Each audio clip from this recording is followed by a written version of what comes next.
On debate, Senator Yourself. Thank you, Mr. Speaker. Thank you, honourable colleagues.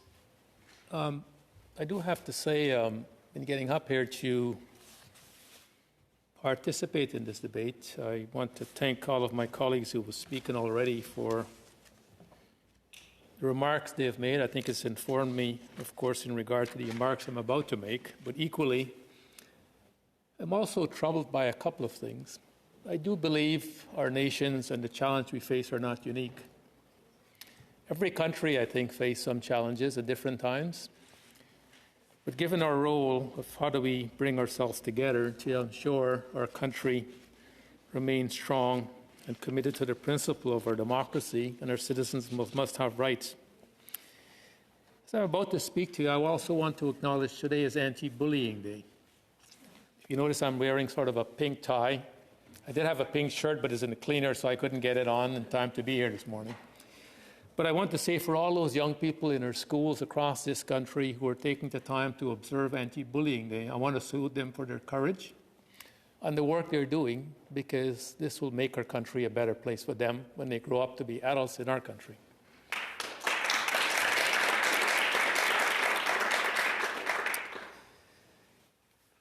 I also want to start out by saying to colleagues that I believe the government has made the test for the invocation of the Emergency Act. And I don't say that very lightly, because I do recognize in our country the right to protest is a fundamental right.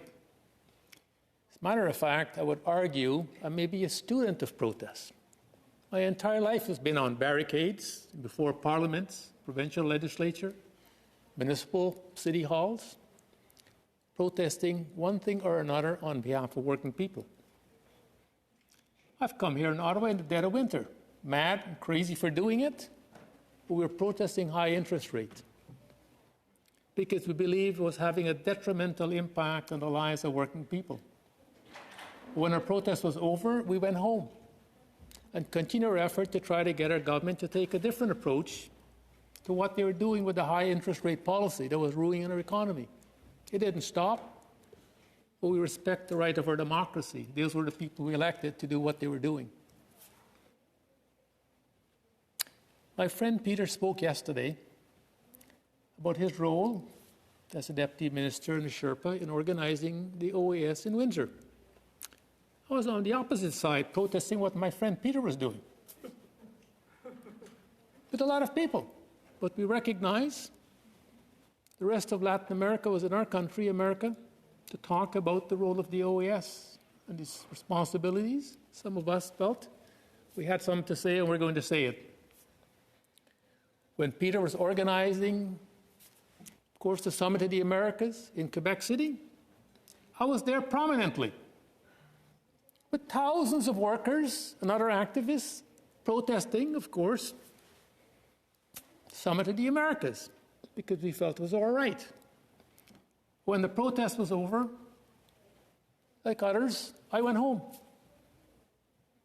My friend Peter was organizing the most last event at the G7 in Canada, very recently. I wasn't on the other side of a protest. Actually, I met Peter across the canal here, in the Arts Centre, sitting down with him. Prime Minister was there at some point. Minister of Labour was there. Other ministers that had responsibility for the G7 to talk about the issues that was concerned to working people in G7 countries around the world. I've known Peter for 2 decades. I consider him my friend.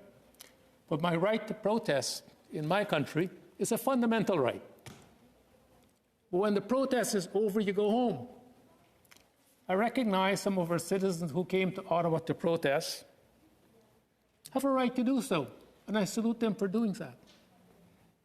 But I also know it was not a protest anymore. It was an occupation. There is a difference. The citizens of this great city of ours welcomed them. But that welcome was worn out long before they left, and they abused their welcome. I learned a long time ago, when you invited a person's home, you don't pee on the couch and shit on the floor. It's a crude analysis, but it's one that needs to be said. Because I think our fellow citizens who are in Ottawa crossed the boundary and the rule of law. We have to respect it. I've been on many times complaining about government actions against workers who were on strike, and they legislated them back to work. We didn't like the decision of the government. We accepted it. We went back to work. And we went to the courts. Today in my land, in this great country of ours, the right to strike is a fundamental right protected by the Constitution. But yet governments still violate that law. We will keep going to the courts, and someday we'll get a decision, and a huge penalty for governments for doing this. But in the meantime, we still have to respect the law. I know this is not about the right of fellow citizens to come and protest. But what we saw happen the last number of weeks across our country should trouble all of us. Because how did we get here? At the beginning of this pandemic, we weren't sure where we were going to end up. I was doing a different job, leading an organization of 3.5 million people. And one night we were told the country was going to be shut down indefinitely. Did we resist it? Did we take to the streets because our jobs were gone? We don't know where our income was going to come from, how the businesses were going to continue, whether or not we'll be able to provide for our families. Well, we accept it was for the greater interests and the health of our citizens. I work with our government, the Chamber of Commerce, and many others to talk to our government about the programs we need. We didn't have vaccines, but we had to wear a mask. We had to learn how to wash our hands properly and stay away from one another so we weren't spreading the virus. We did all of that in the interest of protecting one another and our families and our friends. And at the same time recognizing we had to ensure other Canadians understand the seriousness of this virus. Many throughout our country, of course, participated in the effort to ensure we can keep our country safe. We're much farther down the road. It's 2 years. Are we tired? I'm tired. Why am I tired? Because you're not able to see your friends the way you used to. Just this Christmas. Couldn't have anybody home for the holidays. Is that frustrating? Absolutely. But that is what our officials ask us to do. Not able to go on a vacation over 3 years. Am I frustrated? Absolutely. But does that give me a right to behave in a way that questions my commitment to the greater good of our nation? I don't think so. Recognizing we're doing this for the greater good of our country. I respect those who don't want to have a vaccine, who don't want to wear a mask, but you don't have a right to jeopardize my health because I'm doing everything to make sure I can protect my health. But I respect your right if you chose not to do so. Yes, I recognize those who came here said they want all vaccine mandates should be gone. Who elected you to make that decision? But I respect your right for saying it. And I don't think anybody could show up in Ottawa as a group of people to say we want our elected government to disappear and a group of us going to have the Governor General and Senate to decide. They don't have that right to say that, nor do they have a right to tell me that was their objective. And then when the citizens and the mayors and others ask them to leave this city, they basically tell them to go to hell. They were going to stay here anyway. Well, I don't know. If you're invited in somebody's home and they ask you to leave, you do what is expected of you. You leave, because that is a decent thing to do. That does not question your right to protest. Question your right to remain in a place where nobody wants you to be there because they invited you and they welcome you. It is truly frustrating to listen to the debate because I don't think all of this is to do with our Prime Minister. Many of our premiers across this great land of ours brought in many mandates and requirements of our citizens in their own jurisdiction. Some of them are slowly, of course, rolling back those restrictions. And I respect the right of them to do so, but given the evidence and the advice they're getting from, of course, the scientists and doctors in their community. I know in time, much will change in our country around vaccine mandates. But in the meantime, we still have to work within the structures that we have in our country and respect the rule of law. For the invocation of the Emergency Act, much has been said about it. The Emergency Act is not the War Measures Act. It is a different piece of legislation.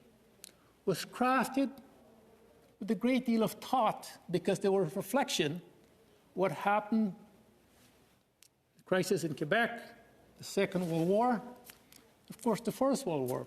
So I want to tell you a little story.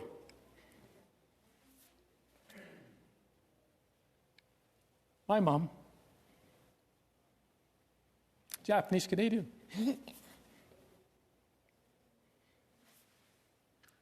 born Canadian. Picked up her and her families, put on train, and sent to a camp. Remained there throughout the war. And subsequently was shipped to Ontario. 5 decades later, she went back to British Columbia, where she was born, to see the family farm. Long gone. Is she an angry woman? No. Does she need to accept what happened to her and her family? No. Mr. Brian Mulder needed to apologize for what we did as a country. And they offer compensation. But not a single thing that we did can restore her dignity and the rights that have been violated by our government at that time. So the Emergency Act took the care to ensure that if our government is going to use a piece of legislation, it must have some checks and balances. And it does. It provides for oversight. Parliamentarians, a group of us, can get together and say our government needs to remove this legislation. In the other house, they can do the same thing. The Charter of Rights didn't exist during the Second War or during the Quebec crisis. It exists today. And it took the care to say that our government can't overwrite the Charter of Rights and Freedom. The courts have a role. Should our government overstep their responsibility, our judges and our lawyers in this country are going to ensure that any violation of the fundamental right of Canadians, our government be held to account. Am I satisfied that we had to use the Emergency Act? No. There have been many failures in the crisis that's before us. Many. We can all point fingers, but in due time, it will be examined properly. But I hope we learn from this. Because I watched thousands of workers in this city who couldn't go to work. They lost their income. Businesses suffer. Is that the right of protesters? No, I don't believe that was their right to do so. To harm the citizens of this city? No. I have many colleagues in the thousands who work in the auto industry. The plants went down. They had to go home because they couldn't operate. Because some decide to block the bridge to bring attention to their government action on mandates. Is that right? None of us will agree that was right. Those workers suffer loss of income. It raises confidence about our ability to keep the borders open and to do trade. The reality is, there's a difference between a protest and an occupation, an illegal action to block a bridge and to do what folks have done here in this city. I also recognize, as much as I want to be angry about the racism, the Confederate flag, and the swastika, I spent my life as a person of color, a man by the name of Hassan Yusuf with a Muslim background, dealing with a lot of shit in our country. I don't give up on our citizens and their behavior. I hope in time they change and they become better people. I have some confidence that most of our citizens who are in Ottawa occupying the city are kind, decent people. I would like to believe that. And if they're not, I hope they will become better citizens. I fail to give up on them because I know it's the wrong thing. But I have to similarly say, I can criticize them and I can judge them on their behavior. And I don't agree in what they did. It is wrong.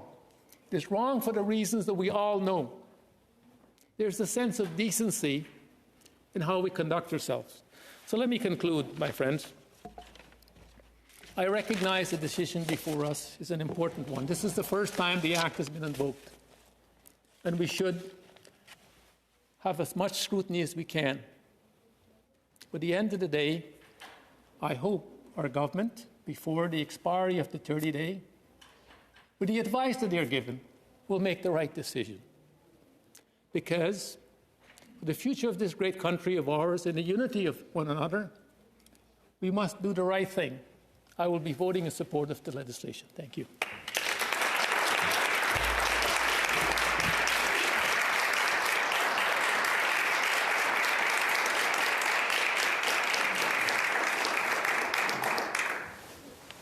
Senator Yourself, your time has expired, but I know there's at least one senator who wishes to ask a question. Are you asking for 5